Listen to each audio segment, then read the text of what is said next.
అందరికీ నమస్కారం అండి. శుభోదయం. నేను చెప్పబోతున్న కవిత అంత దిగులేలనమ్మా అంటూ, అంత దిగులేలనమ్మా, అంత దిగులు పడుతూ కూర్చుంటే ఎవరు ఓదారుస్తారో ఎమ్మ. ఎవరో వస్తారని ఏదో చేస్తారని ఎదురు చూసి మోసపోకమ్మ.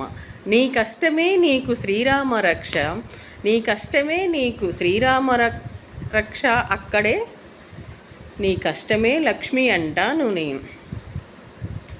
దిగులు పడుతూ ఏడుస్తూ కూర్చుంటే ఓదార్చువారు లేక నిన్ను నవ్వులు పాలు చేస్తారమ్మ. నారీ శక్తివి నీవై నవ్యభారతానికి వెలుగవుతూ రేపటి భవితకు వెలుగు చూపుతూ మాతృదేశ కీర్తిని నిలపాలమ్మ. మహిళా ఓ మహిళ, నీ చిరునవ్వుల రూపం రేపటి భవితకు వెలుగవ్వాలమ్మా.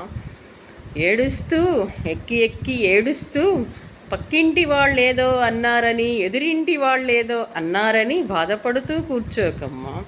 పక్కింటి వాళ్ళ మాటలు ఎదురింటి వాళ్ళ మాటలు పట్టించుకోకుండా నీ పని నువ్వు చేసుకుంటే ప్రగతికి మార్గదర్శకురాలి అవుతావమ్మ. పార్టీల్లో వెళ్ళినా అక్కడ అవమానాలే ఉంటవి. అందుకని ఎక్కడికి వెళ్ళినా ధైర్యంతో అడుగులు వేస్తే ఎక్కడైనా విజయం నీదేనమ్మా, విజయం నీదేనమ్మా.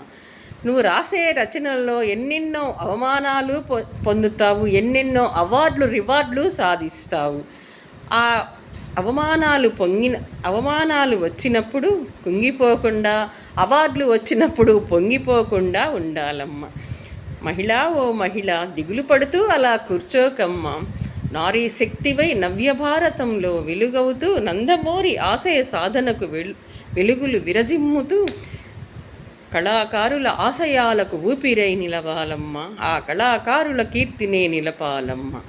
ఏ దేశమేగినా ఎందుకాలిడినా పొగడరా నీ తల్లి భూమి భారతిని అంటాడు రాయప్రోలు. ఏ దేశం వెళ్ళినా ఏ ఇంటికెళ్ళినా అణుకువ అవసరం అంటాను నేను. ఆ అణుకువతో దేన్నైనా గెలవచ్చని, గెలిచినప్పుడు సంతోషమే కదా, నీకు సంతోషమే కదా. శాశ్వతమైన దాని గురించి ఆలోచించు, అశాశ్వతమైన దాని గురించి ఆలోచించకు. మానవ సేవే మాధవ సేవని మరిచిపోవద్దు. మహిళా అభ్యుదయానికి శ్రీకారం చుట్టూ నీ బిడ్డలను అందనంత ఎత్తుకు ఎదిగేటట్టు తీర్చిదిద్దు. చదువులమ్మ బిడ్డల సంస్కారంతో వెలుగు.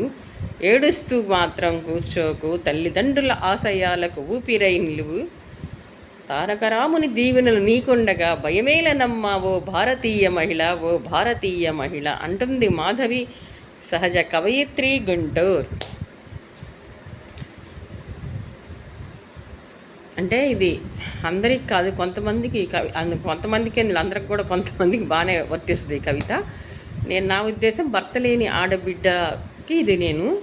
అంటే ఆమె దిగులు బయటికి పోవాలన్నా పని చేసుకోవాలన్నా భయపడడం. పక్కింటి వాళ్ళు ఏమని అనుకుంటారంటే, భర్త ఉన్న వాళ్ళు ఎక్కడికి వెళ్ళి వచ్చినా ఏముండదు. ఈ భర్త లేని ఆడబిడ్డలు బయటికి వెళ్ళాలన్నా భయమే, ఇంటికి ఎప్పుడు వచ్చినా భయమే. అంత భయంగా బతకొద్దమ్మా.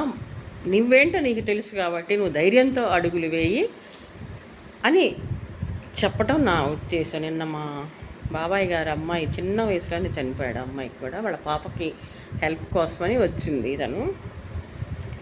అయితే మనిషికి ధైర్యం అవసరం. మనుషులకే వస్తాయి కష్టాలు. వచ్చినప్పుడు వాటిని ఏ విధంగా ఎదుర్కోవాలా అన్న సంకల్పం కూడా మనలో ఉంటే, సంకల్పం ముందు విజయమే కదా అనేది నేను. ఇంకొకళ్ళు భర్తలు తాగుబోతోళ్ళు ఉంటారు, వాళ్ళు అసలు ఇంట్లో పట్టించుకోరు. వాళ్ళు పట్టించుకున్నప్పుడు ఈ అమ్మాయి బయటికి వెళ్ళి పని చేసుకోలేదు, వాడు తెచ్చివ్వడు. 2-3 పిల్లలకి ఇబ్బంది, కరెంటు బిల్లులు, ఇంటి బిల్లులు, రెంట్ బిల్లులు, ఇవన్నీతో సతమతం అవుతూ ఉంటుంది. అందుకని నీకు ధైర్యం అవసరం అమ్మా. ఆ ధైర్యంతో నువ్వు సాధిస్తే పిల్లల్ని చదివిస్తావు అని చెప్తున్నాను నేను. మరి సింగిల్ మహిళలే పిల్లాడిని ఉన్నతంగా తీర్చిదిద్దాను నేను. బాగా కష్టపడ్డాను పచ్చళ్ళ బిజినెస్ చేసి. అట్లా దానికి నా కష్టానికి తగ్గట్టు మా హస్బెండ్ ధైర్యం చెప్పేవాడు. అతను ధైర్యం లేక అతను అనుమానిస్తే మనం బయటకు వచ్చేవాళ్ళం కూడా కాదు. ఆయన బండి నేర్పి ధైర్యం చెప్పాడు. ధైర్యం చెప్పబట్టే ఈ ధరణి కవయిత్రిగా ఇంతమందిని మీద నేను అవలీలగా అట్లా చెప్పేస్తున్నా, రాస్తున్నాను కవిత్వం. ప్రతి మనిషిని ప్రోత్సహించండి. ఆడబిడ్డల్ని, మగ మహారాజులు వాళ్ళని ప్రోత్సహిస్తే వారు ఏదైనా సాధించగలుగుతారు అని తెలియజేస్తూ మగ మహారాజుల మీద నాకేం కోపం లేదు. మీరందరూ చల్లగా ఉంటే వాళ్ళు చల్లగా ఉంటారని తెలియజేస్తాను.